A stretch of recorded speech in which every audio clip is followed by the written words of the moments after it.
खबर हुगली से है। वैद्यवाटी नगर पालिका की वार्ड नंबर 20 में सड़कों, नालियों और जल पाइपलाइन के काम ठीक से नहीं होने का आरोप तृणमूल पार्टी के पार्षद हरिपत पाल ने लगाया है। उन्होंने चेयरमैन और विधायक को इस बारे में पत्र लिखा है और चेतावनी दी है कि अगर जल्द सुधार नहीं हुआ तो नगर पालिका का घेराव और प्रदर्शन किया जाएगा। पार्षद का आरोप है कि सड़कें बदहाल हैं। पाइपलाइन को सड़क के बीचों बीच बिछा देने के कारण थोड़ी सी बारिश में भी इलाके में जल जमाव की स्थिति बन जाती है। उन्होंने बताया कि इन समस्या को चेयरमैन को कई बार बताने के बावजूद कोई कार्रवाई नहीं की गई। पार्षद ने कहा कि आम जनता को वह क्या जवाब देंगे।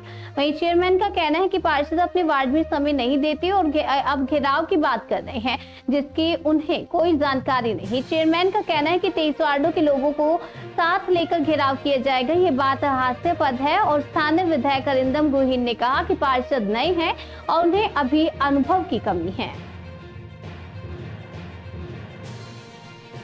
কন্ট্রাক্টররা কাজ করে গেছে এখানে পাইপ লাইনের পানীয় জলের, তারা কি করেছে কাউন্সিলর মানে আমাদের সঙ্গে আলোচনা না করে তারা নিজের মতো কাজ করেছে এবং ড্রেনের মাঝখান দিয়ে ঠিক এমনভাবে পাইপগুলোকে নিয়ে গেছে যেটার নোংরা আবর্জনা সব আটকে যাচ্ছে, প্লাস্টিক ম্যালাইটির সব আটকে যাচ্ছে। এটা অনেক জায়গায় করেছে, এক জায়গায় দু জায়গায় নয়। আমার ওয়ার্ডে প্রায় 10 থেকে 15টা জায়গায় এরকম কাজ করেছে, যার জন্য পুরো ড্রেনটা জল সবসময় ফুলে থাকছে, গিয়ে ছাড়িয়ে দিতে হচ্ছে তবেই জল যাচ্ছে, বারবার স্ল্যাব তুলতে হচ্ছে। একটা বৃষ্টি বাজে পড়তে, এর মধ্যে যদি হঠাৎ এই বৃষ্টি এসে যায় তাহলে এই এলাকার সাধারণ মানুষের ঘরে জল ঢুকে যাবে। এরকম অবস্থায় আমরা চাইছি লিখিতভাবে পৌরসভার চেয়ারম্যানকে আমি লিখিতভাবে জানিয়েছি, আমাদের এমএলএ সাহেবকেও আমি লিখিতভাবে জানিয়েছি। তার মধ্যে একটা যেটা বড় সমস্যা হচ্ছে সেটা হচ্ছে ময়ূর প্লাইউডের মধ্যে তাদের নিজের সুবিধার জন্য, কারখানার সুবিধার জন্য আমাদের যে পুরনো হাই ড্রেন সেটাকে ভেঙে নতুন করে সাইডে করছে। এবার শুরুটা এবং শেষটা ওই ড্রেনটা করতে গিয়ে সেই সমস্ত জায়গায় মাটি ফেলে পুরো জাম করে দিয়েছে, কোনো রকমভাবে দিল্লি রোডে খালে জল যাচ্ছে না। এইটা যদি এই অবস্থায় যদি এইটাকে এখন থেকে না ঠিক করা হয়, কমসে কম 1 মাস লাগবে এটাকে ঠিক করতে। তাহলে সামনেই তো বর্ষা, মে মাসের পরেই তো বর্ষা এসে যাবে। সাধারণ মানুষ প্রায় 3 থেকে 4 হাজার, গোলাপবাগ, বিজয়নগর, রামকৃষ্ণনগর, এখানে প্রায় 4 হাজার মানুষ, তাদের বাড়িতে জল ঢুকে যাবে। তারা বাচ্চা কাচ্চা নিয়ে স্কুলে যারা পড়ে তারা কিভাবে বেরোবে, কিভাবে যাবে? এইটার সমস্যার সমাধান করার জন্য আমি লিখিতভাবে পৌরসভাকে জানিয়েছি। পৌরসভা তরফ থেকে কি স্টেপ নেওয়ার কথা বলেছে আপনাকে? এখনো পর্যন্ত আমাকে জানায়নি, বলেছে যে দেখছি, চেষ্টা করছি। কিন্তু আমার ভয় হচ্ছে যে আচমকা যদি এখন একটা বৃষ্টি হয়ে যায়, তার আগে যদি এপ্রিলের মধ্যে না করে তাহলে সমস্যার শেষ থাকবে না। মানুষ আমাকে যেমন ঘেরাও করবে তেমনি বৈদ্যবাটি পৌরসভাকেও ঘেরাও করবে। উনি যে অভিযোগগুলো করছেন সেইগুলো ভিত্তি, ওই অভিযোগের কোনো সত্যতা নেই। প্রথম কথা বলি, উনি নিকাশি ব্যবস্থার কথা বলছেন। ওনার ওয়ার্ডে 20 নম্বর ওয়ার্ড এবং 19 নম্বর ওয়ার্ডে 1,42,00,000 টাকার একটা নিকাশি ব্যবস্থা হয়েছে, নিকাশি ড্রেন তৈরি হয়েছে 1,42,00,000 টাকা। উনি বলছেন কোনো কাজ হয়নি। উনি স্পেশাল ফান্ডের কথা বলছেন।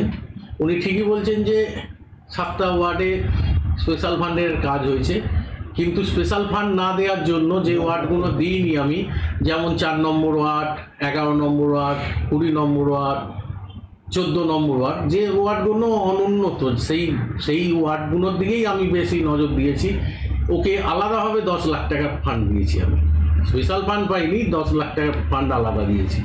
এবং এবারেও যে 50 ফিনান্সে আনটায়ার্ড ফান্ড এসছে, সেইখানে যে ওয়ার্ডগুলো অনুন্নত ওয়ার্ড, সেই ওয়ার্ডগুলোয় প্রায় 11খানা ওয়ার্ডে আমি 8 লক্ষ টাকা দিয়েছি, আর অন্য ওয়ার্ডগুলো 6 লক্ষ টাকা দিয়েছি।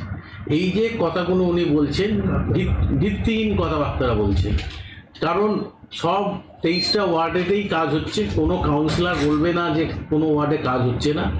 শুনুন, অনুন্নত ওয়ার্ড এর আগেও ছিল, এখনও আছে। দিনকে দিন দিল্লি রোডের জায়গাগুলো বিক্রি হচ্ছে, প্লটিং হচ্ছে, কোনো প্ল্যান ছাড়া, মাস্টার প্ল্যান ছাড়া জায়গাগুলো বিক্রি হচ্ছে, যেখানে নিকাশি ব্যবস্থার জায়গা ছাড়া হচ্ছে না, রাস্তার জায়গা ছাড়া হচ্ছে না, সেইভাবে কাজগুলো হচ্ছে। আর উনি যে পাইপলাইনের কথা বলছেন, দেখুন ওয়ার্ডের পাইপলাইন সব ওয়ার্ডেই হয়েছে, আমার ওয়ার্ডেও হয়েছে।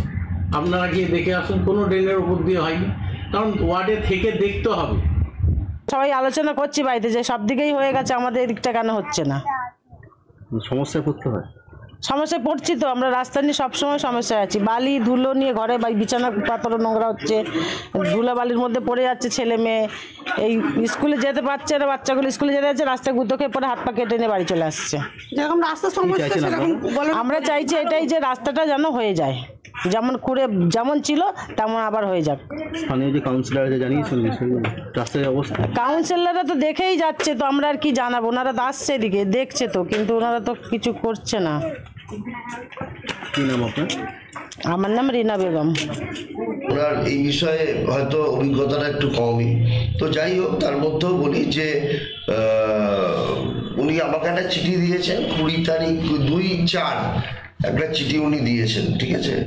কিন্তু ব্যাপার হচ্ছে যে ওনার যে যে ডিমান্ডগুলো আছে খুব যুক্তিপূর্ণ, মানে অযৌক্তিক কিছু নয়, কিন্তু উনি যেভাবে বলছেন যে এক্ষুনি করে দিতে হবে, এক্ষুনি করতে হবে, ব্যাপার হচ্ছে এই কাজটা সম্পূর্ণ কেএমডি এর কাজ, এটা পৌরসভার কোনো কাজ নয়, এটা কেএমডি এর কাজ। তো কেএমডিএ যখন পাইপ বসিয়েছে তখন হয়তো উনি দেখার সময় পাননি, কেননা তো উনি কাজে ব্যস্ত থাকেন, অন্য কাজে তো দেখেননি, সেই সময় উনি দেখতে পাননি যে পাইপগুলো বসিয়ে দিয়ে চলে গেছে, কেননা ওইগুলো বিভিন্ন ওয়ার্ডেই বসিয়েছে। তখন যারা যারা অন্যান্য ওয়ার্ডে কাউন্সিলররা তারাও দেখে অনেকটা যেমন যেমন করার করে নিয়েছে। তবে আমারও মনে হয় যে পাইপ লাইন যখন ড্রেনের মধ্যখান দিয়ে যায় সেগুলো অবস্ট্রাগল হয়, তো সেটা আমরা আগের দিন একটা মিটিং করেছি কদিন আগে, সেই মিটিংয়ে আমরা কেএমডিএকে সেটা আলোচনা হয়েছে, উনি আলোচনাতে ছিলেনও, যেটা উনি চিঠি দেওয়ার আগেই আলোচনা হয়েছে, উনি সেই আলোচনায় ছিলেনও, কারণ আমরা বলেছিলাম যে অ্যাজ আর্লি অ্যাজ পসিবল রাস্তাগুলোকে রিপেয়ার করতে হবে, মানুষের যাতায়াত করতে পারে সেটা দেখে নিতে হবে, কারণ রাস্তাঘাটগুলো যেহেতু টোটাল শহর জুড়ে এই পাইপ লাইন পড়েছে, কাজটা খুব ইজি নয়, শুধু পাইপ পড়া নয়, তার সাথে সাথে আবার বাড়ি বাড়ি কানেকশনগুলো হচ্ছে, তো সেই জন্য কাজগুলো চলছে। তবে আমরা বলেছি যে যত তাড়াতাড়ি সম্ভব কেএমডিএ সমস্ত ইঞ্জিনিয়ারকে